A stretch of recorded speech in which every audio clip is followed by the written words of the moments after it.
Good evening, everyone, and welcome to UTI Mutual Fund's Fixed Income Market Insight webinar. Over the last few months, global markets have been navigating heightened geopolitical uncertainty, elevated crude oil price volatility, shifting global interest rate expectations, and evolving liquidity conditions, all of which continue to influence bond markets across the globe. At the same time, domestic markets continue to closely track inflation trends, RBI liquidity measures, fiscal developments, and evolving interest rate outlook, even as Indian bond markets have remained relatively resilient amid global volatility. In today's session, we will discuss key global macro trends shaping fixed income markets, followed by the domestic outlook, bond yield trajectory, and how investors may think about duration positioning and fixed income allocation in the current environment. I am Sandeep Solanki, product specialist, and I'm joined by Mr. Anurag Mittal, our head of fixed income, who will share his perspectives on these developments and the outlook for the fixed income markets going forward.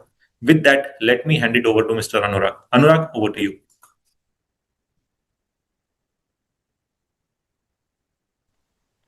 Thanks, Sandeep, and hi, good day, everyone, and thanks for joining in on call. It's been 6 years of the COVID anniversary. In March 20, when we first probably encountered COVID, it was well thought that probably in a course of 15 to 30 days, the pandemic will get over and we'll get back to our normal lives. And we all know how it turned out. It took almost more than a year to get back to normal.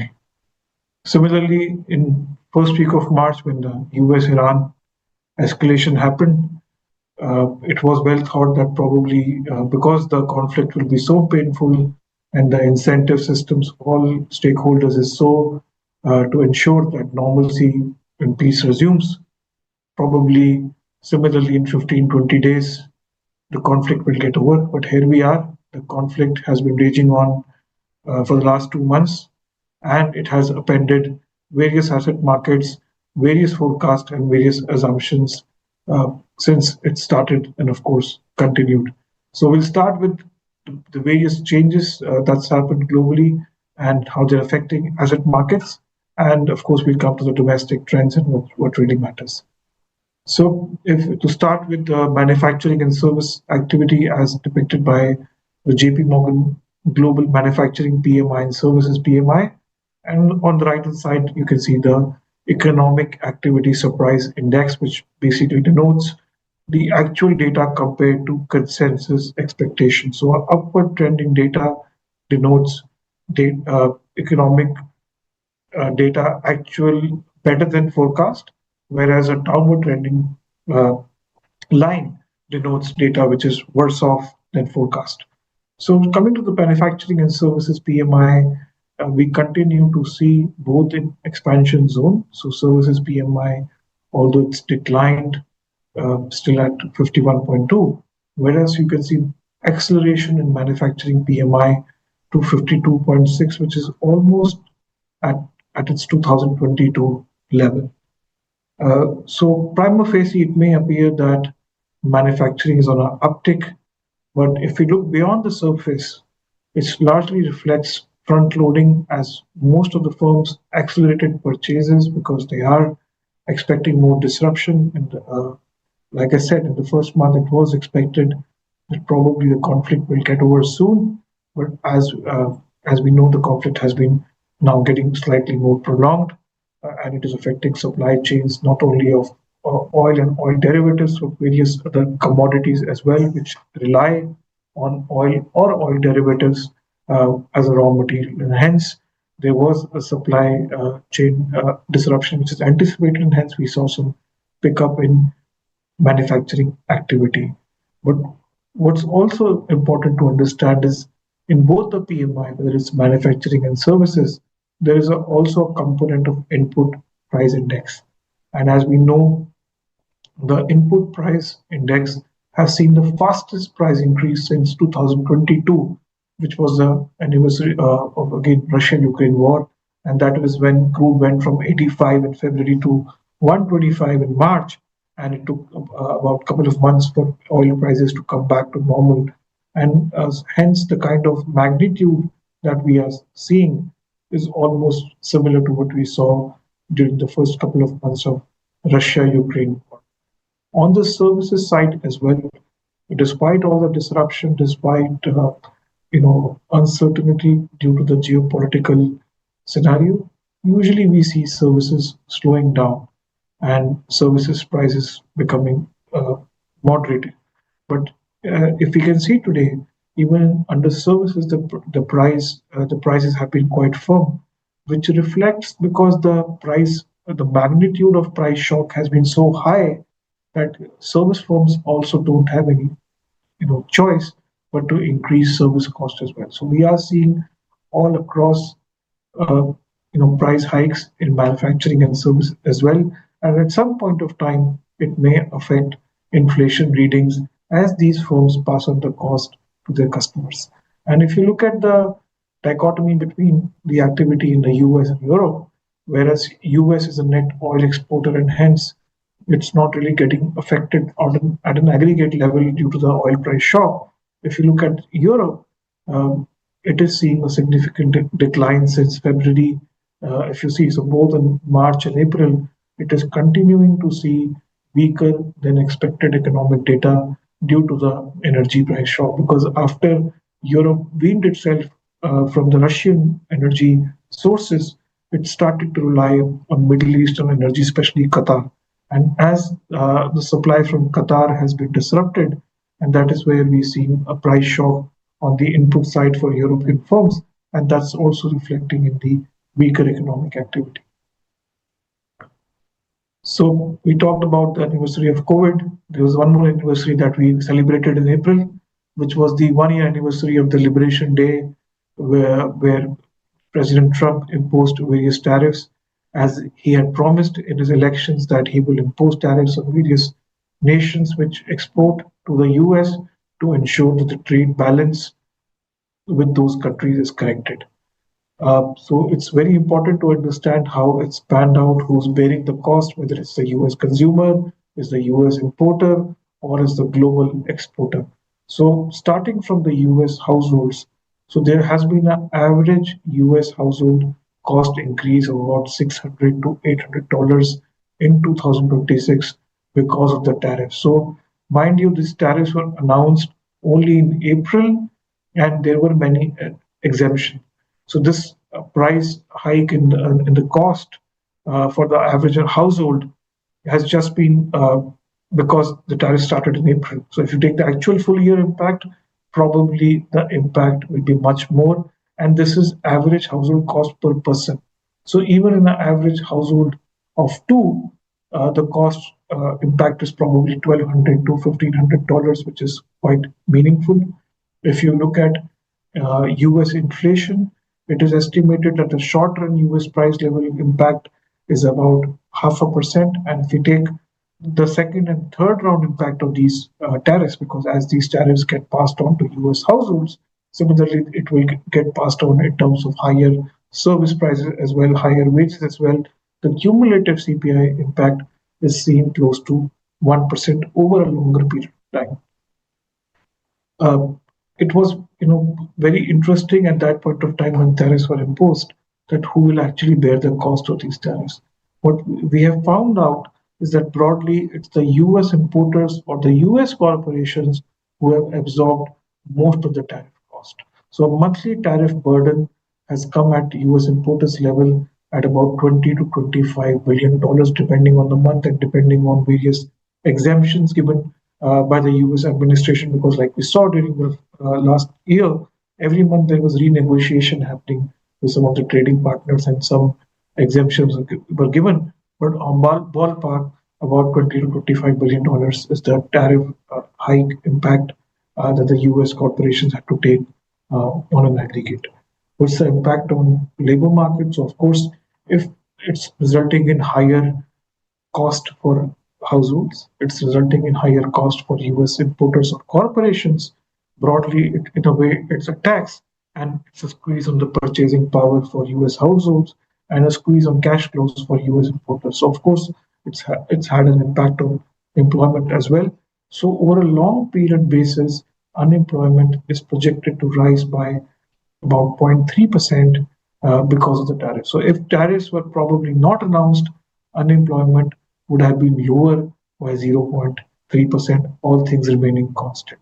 So that's the kind of impact that's also the tariffs have had on US labor market.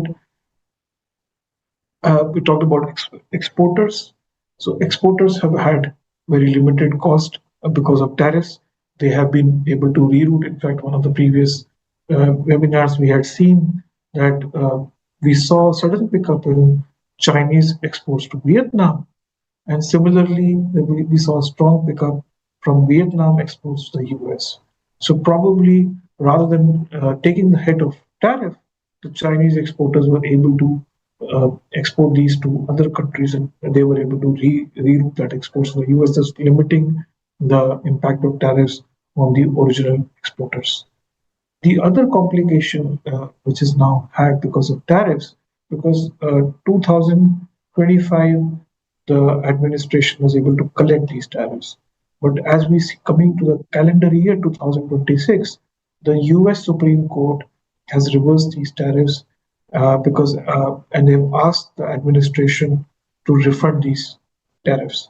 So on one hand, US is still collecting tariffs. On the other hand, US has to refund some of the tariffs which have been above a threshold. So what the US Supreme Court ruled in a way that the emergency powers that the president used were illegal, and they could not impose such arbitrary and ad hoc tariffs on various trading partners. So what the US has done is under the IEEPA Act, which is with the president, US can impose at most 15% tariffs on various partners. So it has imposed that. So in a way, US is collecting tariffs of 15% and it's refunding the tariffs that it collected last year from its trading partners. So the net refund that we have seen this year is close to $175 billion. So like we said, a monthly tariff burden is about 20 to 25 billion. So if you take on an average, it would have been about $300 billion. And if you take some of the refunds, uh, broadly, the US would have to refund about $175 billion. So we need to see how and where it gets passed on because, like I said, most of the tariffs have been imposed by borne by the US importers. So probably it will not be passed on back to the US uh, exporters or to US households. So since most of the cost was borne by the US importers, most likely the benefit of the refund will also be absorbed by the US importers. So we don't really any expect too much of a disinflation because of tariffs.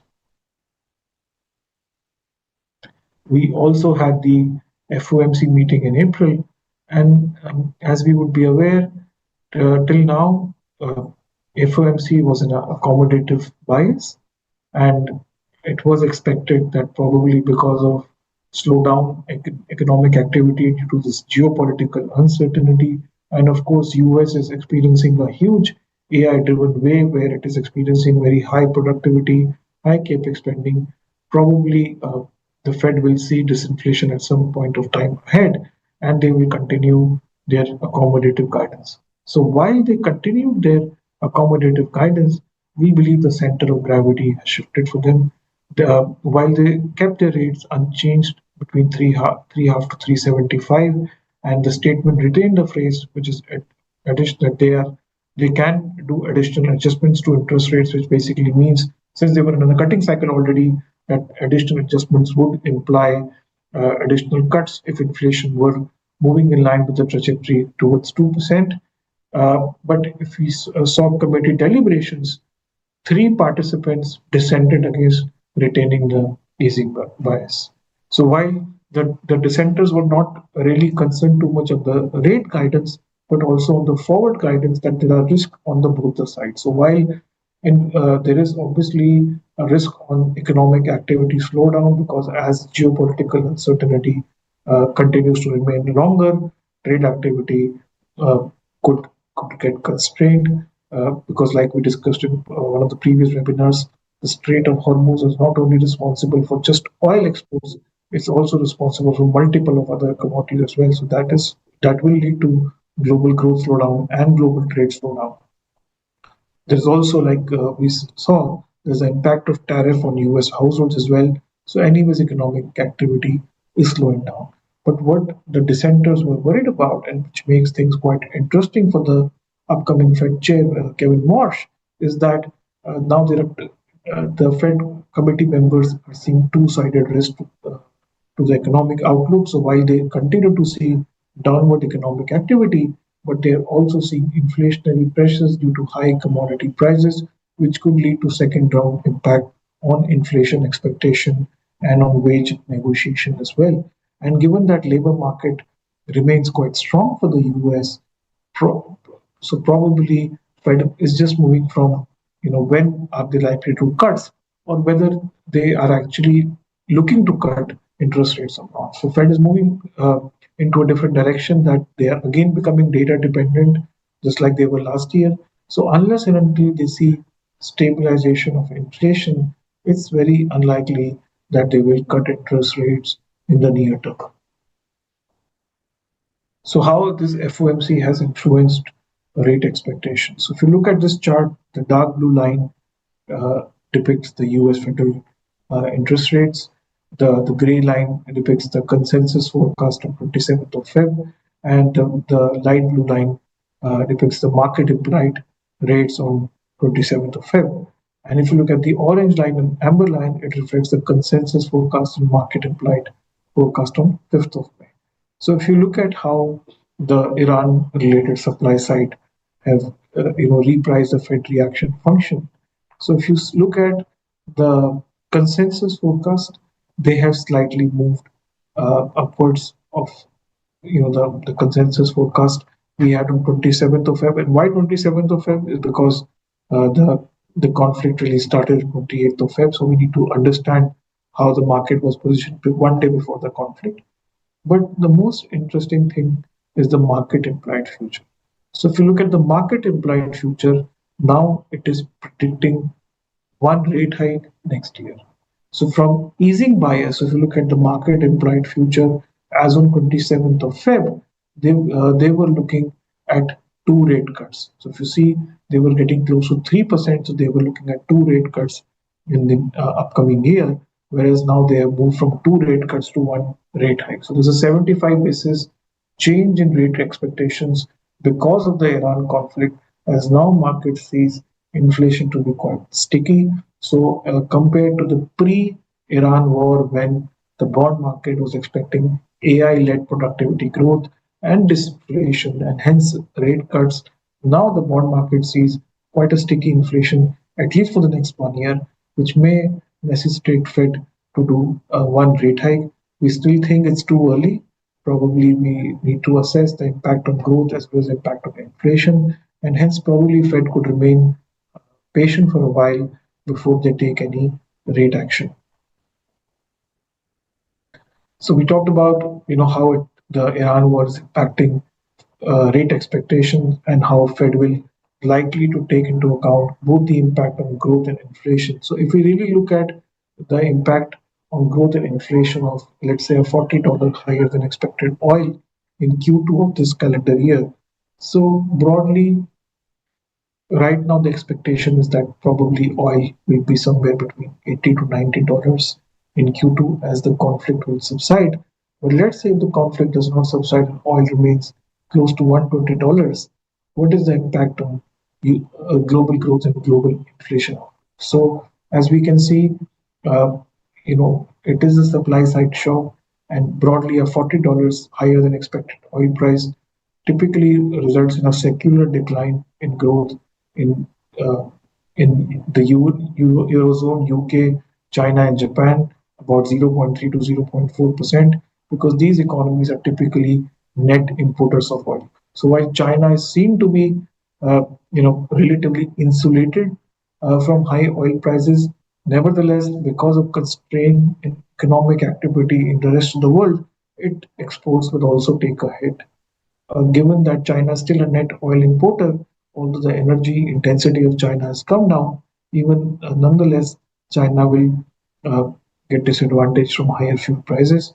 Whereas if you see in the US, the impact of higher than expected oil price is only 0.1% impact on growth because US is a net energy exporter. So the only disadvantage to the US is probably tightening of financial conditions and decline in global trade, which could also dent some US exports. But broadly, the impact on the US is very, very minimal. But if you look at the impact of inflation, if you look at the impact on inflation, every country is getting affected. So broadly, we see major economies seeing an inflation of about 0.6 to 0.8% above the baseline if oil prices remain $40 higher than what they are expected. So in a way, what we are seeing is inflation is trending to be more secular across countries, whereas there's a growth outlook is slightly different compared to the kind of or the nature of the economy, whether it's a net oil exporter or a net oil importer. But overall, for a global economy, it's a stagflationary impulse because first you will get the inflationary shock because of oil prices, only because of this demand destruction. The slowdown in growth will only be a lagging indicator, but it will come at a slightly later point of time. The first, you know, line where this geopolitical conflict will hit is the inflation expectations going ahead in most of the countries. We have discussed largely the advanced economies. Emerging economies, while they will also face pressures, but given their very, very high sensitivity to oil prices, probably the fiscal will also take some adjustment because of higher oil prices. So the full impact may not be taken in inflation, but will be split between the government and the consumers. So this is how commodities and food prices did in the month of April. So as you can see, in the month of April 26, commodities were continuing to rise. In fact, they overtook their 2022 high, and it was the fifth strongest monthly gain since 1990. And largely commodities across the basket, whether it was metals, it was precious metals, or it was oil and energy, everything continued to rally because of the geopolitical disruption. If you look at food prices also continue to go up because as higher fuel prices is leading to higher logistics costs, tighter availability of fertilizer is also leading to higher food prices. So for food prices to remain stable, it will be very important this conflict subsides and fertilizer supply can resume. Otherwise, we'll continue to see very, very high food prices throughout 2026. This table is broadly denoting the US, the 10-year movement of all the sovereign papers, whether it's US, UK, Germany, China, South Korea, etc.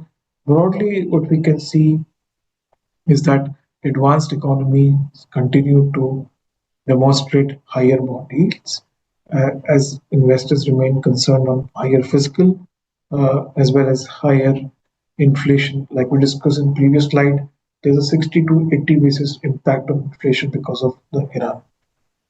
In case oil prices remain $40 over what we are envisaging. So as the conflict is getting prolonged, the term premia in these economies are also getting higher because investors are demanding higher compensation to hold this duration to take into account this kind of uncertainty.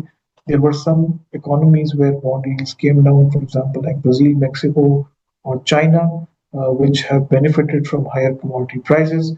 But broadly, we continue to expect higher bond yields if the conflict does not get settled in the very, very near term.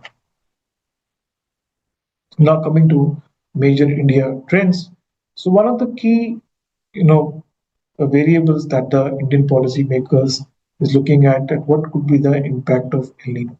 So while in the last webinar we had discussed uh, the impact of higher fertilizer prices and higher fuel prices on inflation and growth for India, it's also important now to see because as the IMD has forecasted monsoon at 92% of long period average, we need to see what's the kind of impact previous years of lower rainfall has had. So if you look at these previous years of lower or weaker rainfall than average, if you see since we have data since 1982, typically what we have seen is it's the kharif or the summer crops which get most affected compared to rabi crops, because we have seen, if you, for example, if you see whether in 2001, 1987, or even 2000, let's say 23, there have been times where rainfall has been weaker than normal, but rabi crops have been strong, which is typically winter crop, which also makes sense because these are not just dependent on summer rainfall, but also on reservoir capacity, on irrigation, overall soil moisture. So broadly, it's the kharif crops which continue to be most sensitive to any major change in rainfall. And does the change in rainfall affect every crop in the same way? Probably not. So as you can see, there have been times where rainfall has been very, very weak, but uh, the biggest impact that we have seen is happened in coarse cereal, pulses, oil seeds, etc. So, for example, if you look at 2015, where rainfall was 12.7% less than average, the impact on rice production was only 1% down.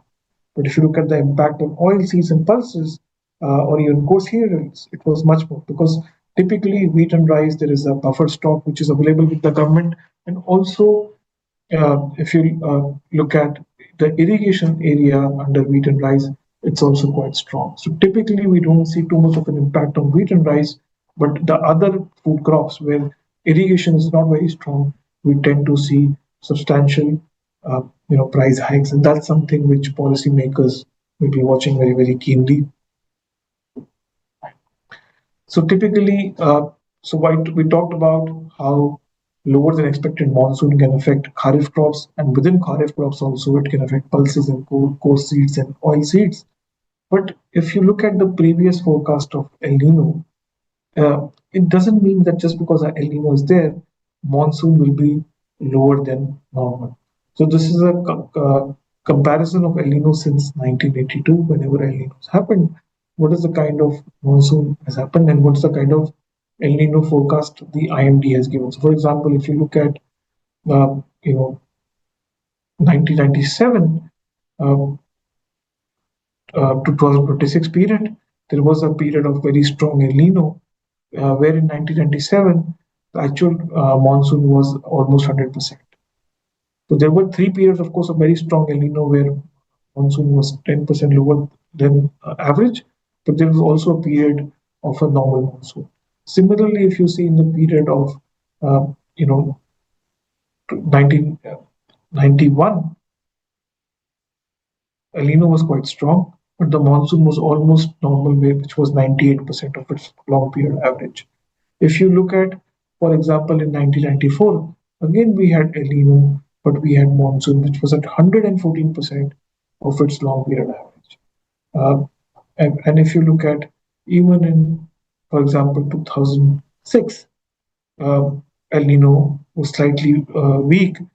We saw two years of 2014 and 18 where monsoon was below normal, but we also saw 2006 where monsoon was quite normal. So it's very difficult to say just because El Nino is expected that monsoon will be lower than average. There have been years where monsoon has been quite strong and almost at its average.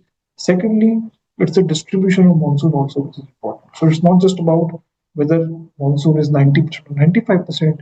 If the monsoon is well distributed regionally as well as seasonally, which is July, August, in the months, which is quite critical for sowing, then probably the impact on inflation will should be relatively muted. So we talked about how El Nino, there have been variations where despite El Nino, the rainfall was quite normal.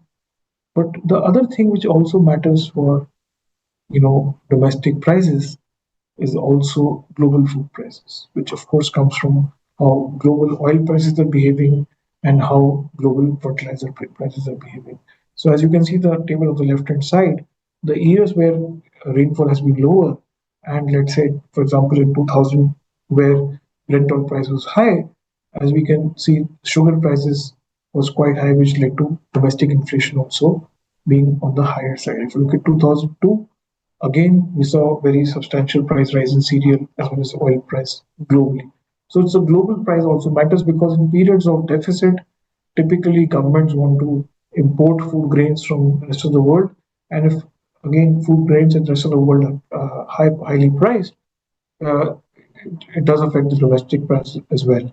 And if you look at typically what has been the change between uh, seasons of deficient rains and non-deficient rains, typically if you see in terms of inflation, inflation tends to be about 80 basis higher in periods of deficient rainfall, and food inflation tends to be 120 basis uh, higher, so which implies broadly a 40 to 50 basis weighted average impact on inflation. So of course, if you look at rain-fed crops, like I talked about in the previous slide, typically we don't see an issue in wheat and rice because one, government is carrying huge buffer stock.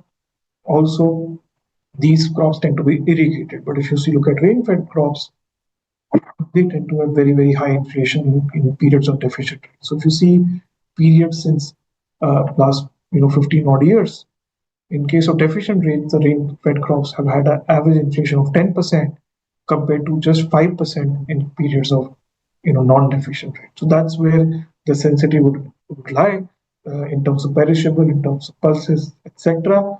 But of course, these are supply side shocks. So we do expect to RBI to ignore the first round impact and really wait to see whether this food price shocks is translating into higher inflation expectation as well as higher wage increases, and that was something where probably would discomfort RBI.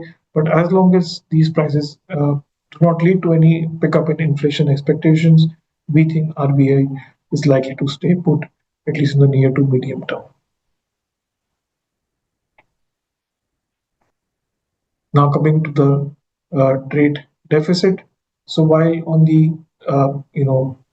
again, on the surface, trade deficit looks quite normal, but if you look at, broadly, the improvement in trade deficit is coming from normalization of gold imports. So if you see from 12.1 billion in January 26, gold imports fell to 7.4, and because of higher prices, now gold prices have gone to 3 billion. So there's a consistent decline that we are seeing in gold imports, which is leading to better trade deficit. So even if you look at oil imports, despite high oil prices in March compared to February, if you see oil imports have come down from $13 billion to $12.2 billion. So again, there is a price led destruction which has happened in the demand for oil. So broadly, while the trade numbers look better month on month from 27.1 billion to 20.7 billion, but largely it's coming from lower oil import and gold import. If you so that we'll have to see whether that continues well in the next quarters or so. If probably the trade deficit declines, it's positive for the rupee. But our sense is that at some point of time, oil exports as well as non-oil exports will also continue to show some downward movement, which could result in higher trade deficit. Also on the services side, if you can see on the headline service exports, that has also started to come down. So from $38 billion in January, it moved to 34.7 and 35.2. The service exports have also started to come down. That's also something which will weigh on the INR pressure as well.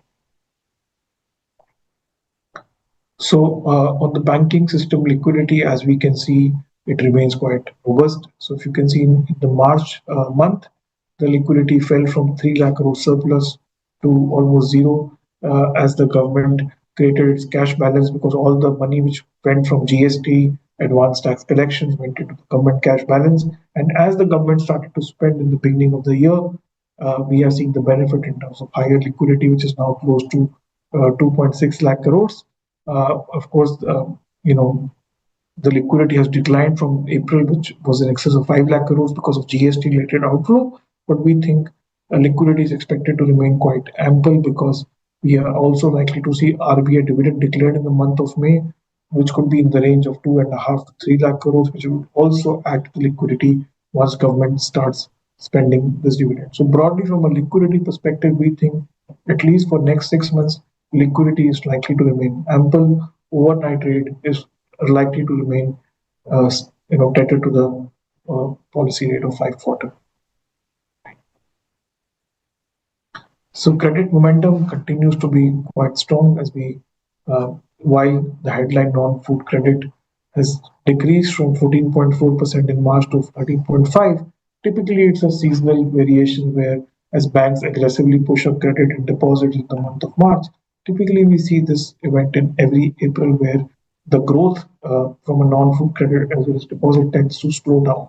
So if you look at even in terms of deposit growth, the deposit growth also slowed down from 11.1 to 11%. So if you look at segment-wise credit growth, that improved. Industry credit growth improved to 15% from 13.5% in March. Whereas if you look at infrastructure credit growth, that moved to 9.5 from 7.9. If you look at retail growth continues quite unabated, and retail growth inched up to 16.2 compared to 15.2 February, largely reflecting very strong pickup in gold loans. So we do expect credit growth to outpace deposit growth this year as well, and that would mean slower or lower banks' investment in government bonds as banks try to push credit growth in the system. So this is also a good example of what we are seeing. So the previous chart, we saw that credit growth had slightly slowed down from the month of March to April.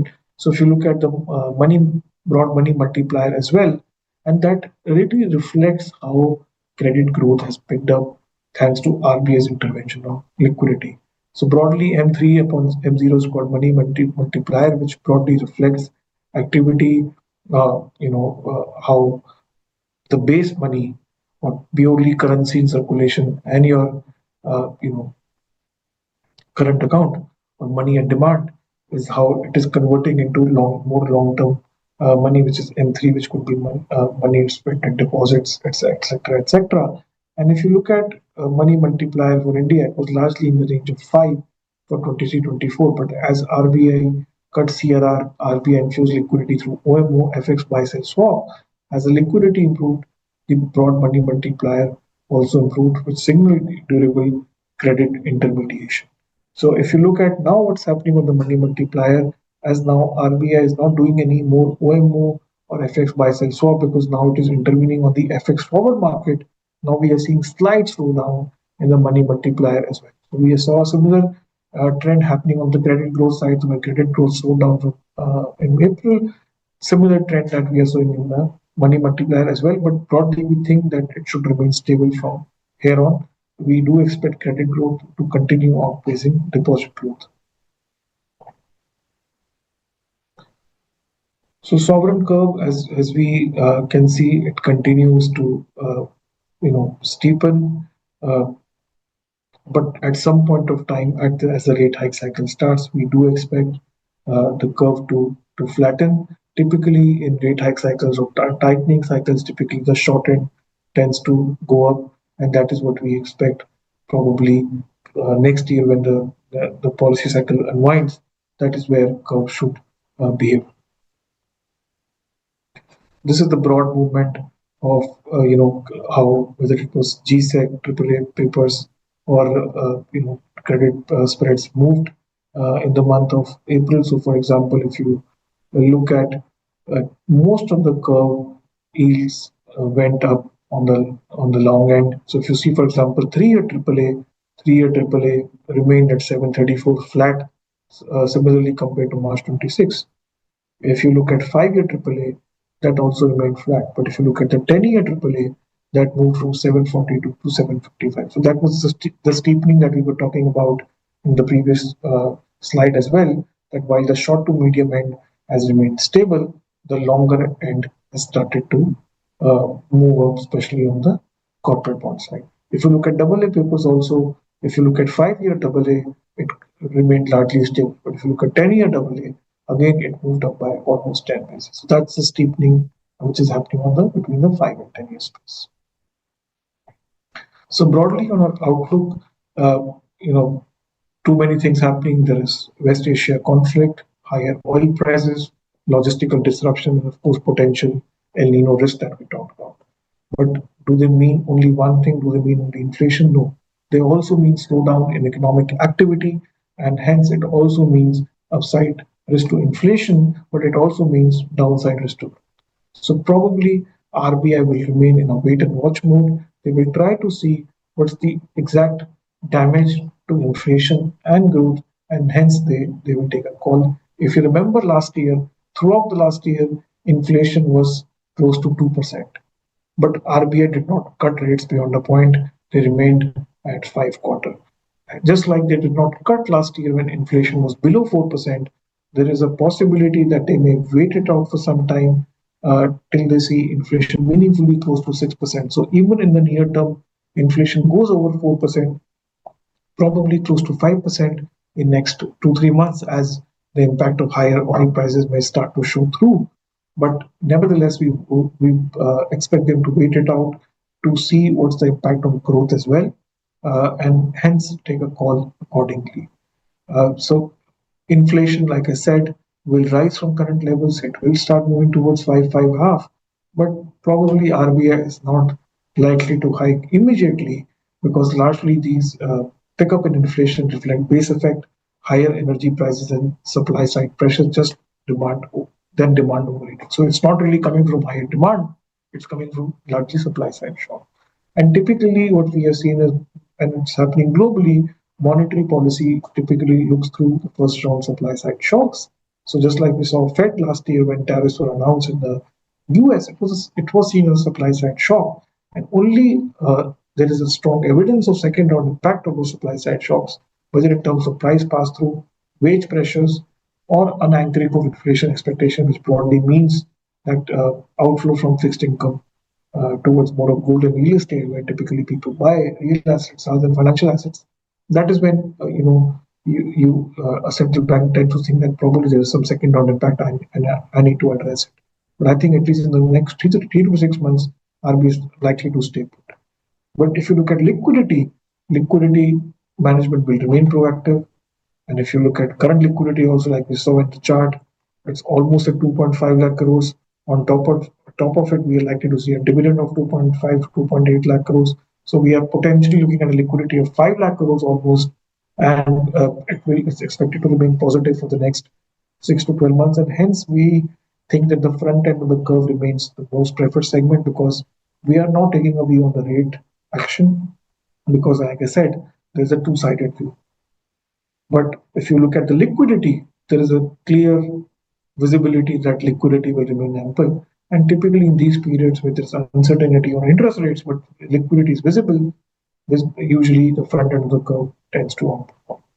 And that is why we think that investors who have a 3 to 12 month investment horizon can consider money market or low duration strategies. Investors who have 12-month horizon can consider short term or corporate bond strategies. And of course, investors with more than 2 year investment horizon can consider income plus arbitrage strategy. So I'll stop here for now and we'll open the floor to questions. Thanks a lot for listening. Thank you, Anurag, for sharing the detailed insights. We'll jump to the Q&A. So the first question is, if geopolitical tensions ease meaningfully over the next few months, where do you see the first signs of repricing emerging within the fixed income market? So geopolitical tensions ease, of course, it also reflects in the inflation expectations. It would reflect in probably currency as well. We'll see some relief on the currency front. I think we would probably see benefit in all asset classes as well as all parts of the curve. So whether it's the short-term curve or the long end, we will see benefit all across. The degree will depend on how much is the ease. So if oil prices go close to 85 to 90, they stay thereabout. So right now oil prices is about 100. So in case like the conflict eases and oil prices remain about 80 to 85, we do expect inflation to still pick up close to 5%.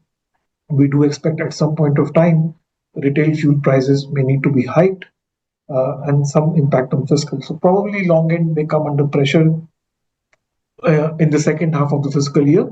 And we do expect the short end to remain, at a moderate level because, liquidity will be easy and inflation pressures would have gotten kicked out. So probably we'll see, the 1 to 3 year segment doing relatively well. in case oil prices settle around 85.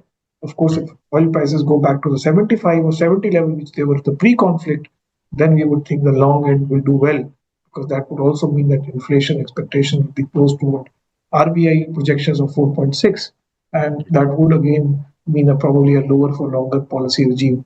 But that's not the base case for now. The base case is probably even if oil prices come down, they are not going back to the pre-conflict level. They are likely to be in the range of 80 to $85.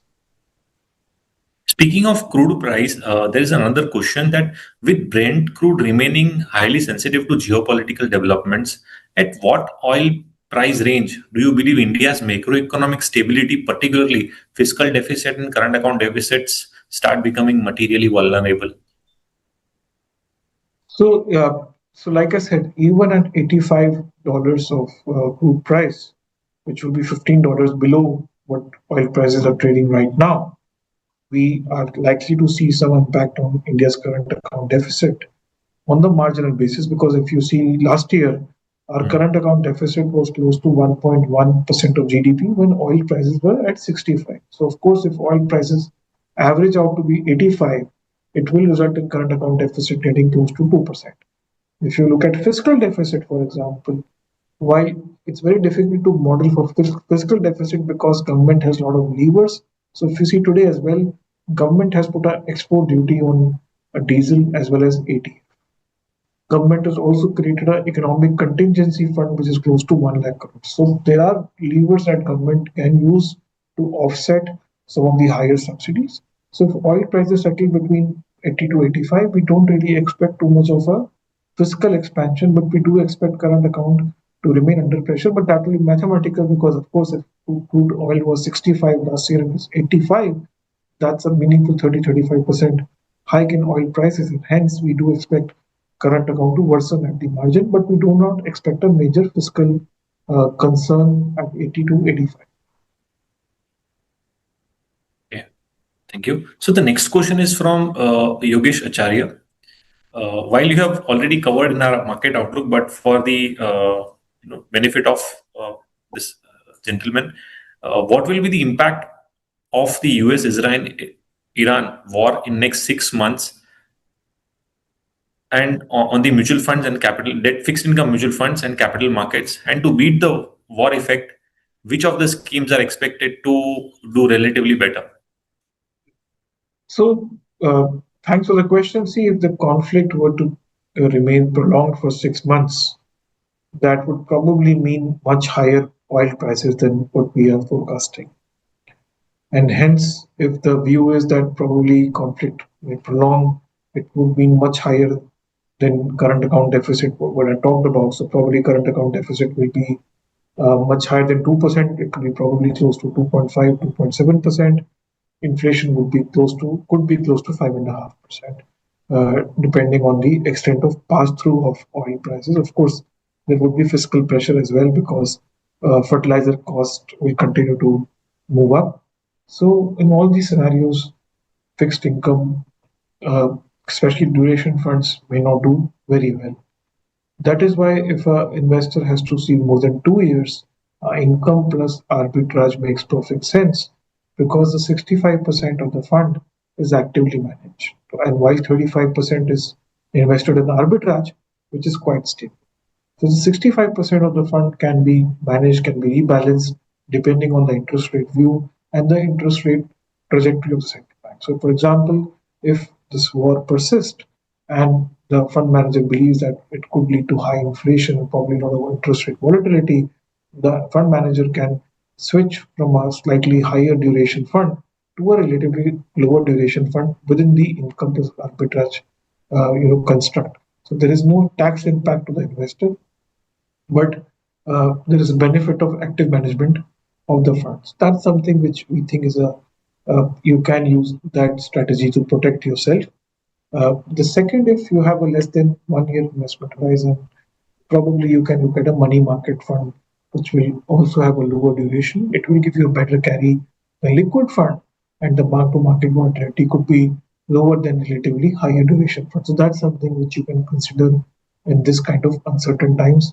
Probably when you have better clarity, that is when you can decide to take a call on the duration side, or if you see very attractive valuation, that is also when you can consider entering into duration strategies. Thank you. So the next question is, India's growth inflation dynamics currently appear different from the developed markets. So do you think RBI will eventually be able to diverge meaningfully from the US Fed's trajectory?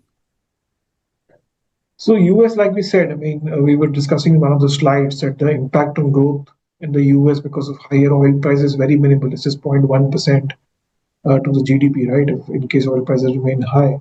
Hmm. Whereas in India, it could be much more because we are net oil importers. So so yes, if inflation for us, especially because of El Nino and higher oil prices, the market prices of fuel there have been fully free, and they have actually seen 30% increase in pump prices. So there, the inflation expectations get unanchored compared to India, where prices have been controlled. Probably Fed may prepone their rate hike. So yeah, so there are two economies which are following a very different path. While RBI usually looks at domestic considerations, RBI in the previous times also have always looked at domestic considerations uh, to decide on rate action. Even in case of Iraq war or even in case of other geopolitical conflict, RBI has always seen domestic demand supply dynamics, domestic inflation growth dynamics to see whether to hike or to remain on pause. Thank you. The next question is, how sustainable is the current liquidity environment, and how critical will RBI's liquidity management be over the coming quarters? So we think that RBI has stopped intervening in FX market through spot. RBI has been intervening through forward purchases, which is positive for liquidity because it does not affect banking system liquidity on a day-to-day basis. Like we said, we are sitting already on a 2.5 lakh crores liquidity, and if you add about 2.5 lakh crores dividend, it automatically results in a 5 lakh crores surplus liquidity.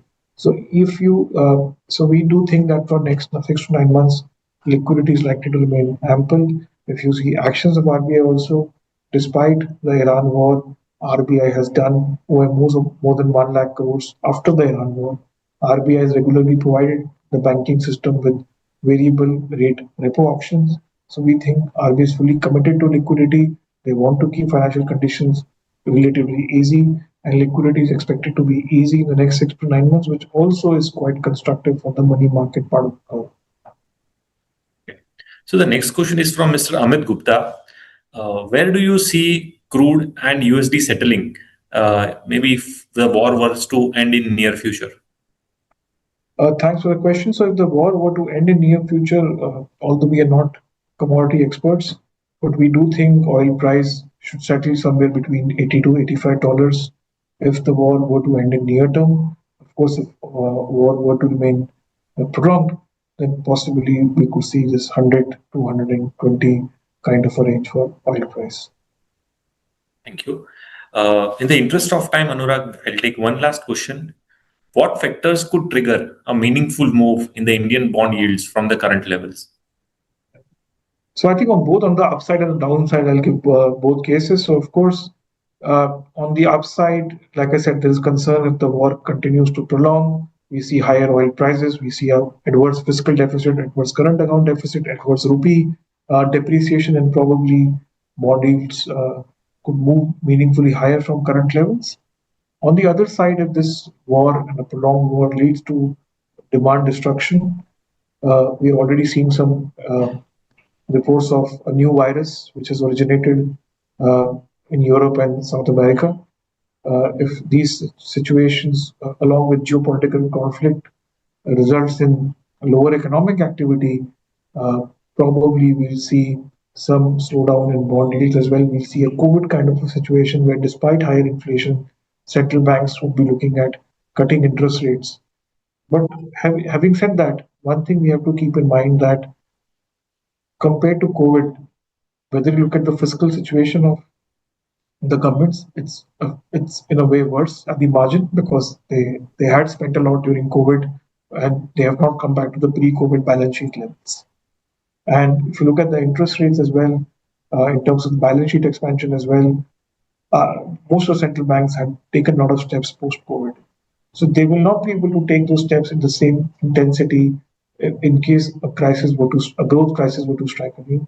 So probably in case a growth slowdown were to happen, we are looking at a very moderate growth pickup because of central bank or government actions because there is a certain lack of space that they have. So if in case growth again moves downwards, but central banks and government cannot do too much. Typically, it's the short end of the government bonds which will do well because you are looking at a situation where there are no major rate hikes. Sorry, and rates are remaining easy despite some pickup in inflation, but there is no meaningful balance sheet expansion by the central bank. So hence, long duration bonds may not do that well. That's why we are more constructive on the short end of the yield curve because in both the situations, the short end of the yield curve will provide you a steady accrual compared to a long duration segments, which are very asymmetric and they have huge risk on both the sides. Perfect. So thank you, Anurag, for answering all the questions, and participants, thank you for joining us today. We trust that the insights shared by Anurag have helped you provide a clearer understanding of the current fixed income landscape and the opportunities ahead. We truly appreciate your time and participation today, and we look forward to welcoming you in our next event. Stay safe and have a great day ahead. Thank you. Thank you.